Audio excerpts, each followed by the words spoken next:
I want to talk now about the strike involving thousands of auto workers. I mean, this is affecting a lot of people. They say they want more money, they want to work less hours, and they want some other benefits like their pensions. We know the walkout involves Ford, General Motors, and Stellantis. If you're not familiar with that, that is the parent company of Dodge, Chrysler, and Jeep. President Biden today sympathizing with workers and the union. The White House, in fact, has also sent a Deputy Secretary of Labor to Detroit to assist with negotiations. Bottom line is that auto workers help create America's middle class. They deserve a contract that sustains them in the middle class.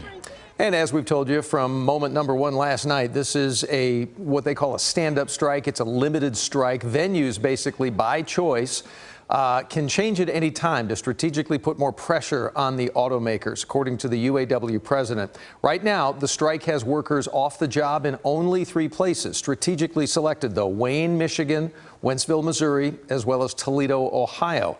For the more than 5,000 GM workers that we've been talking about in Arlington, though, today was and continues tonight for the night shift to continue to be a regular day at work. At least for now, because they're waiting to find out if they will walk off the job. Like you said, this is a different strategy. And Jason Allen is kind of filling in the gaps for us tonight.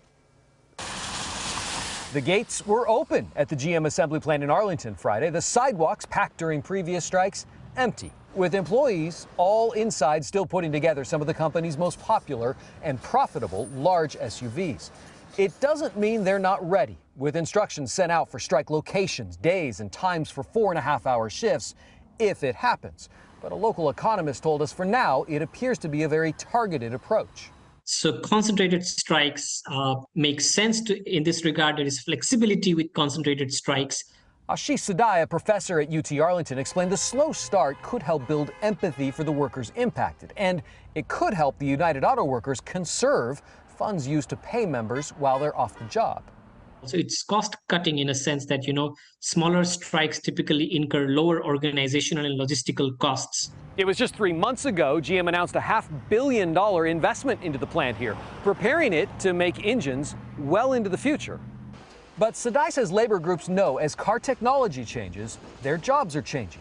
With paychecks pressured by inflation, including all plants in the strike isn't out of the question, he says, with the labor force wanting some relief before it's too late. They also fear that the way the production of cars is happening, will we become redundant in the future?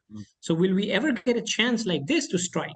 So that kind of builds even more passion amongst people to strike now. In Arlington, Jason Allen, CBS News, Texas.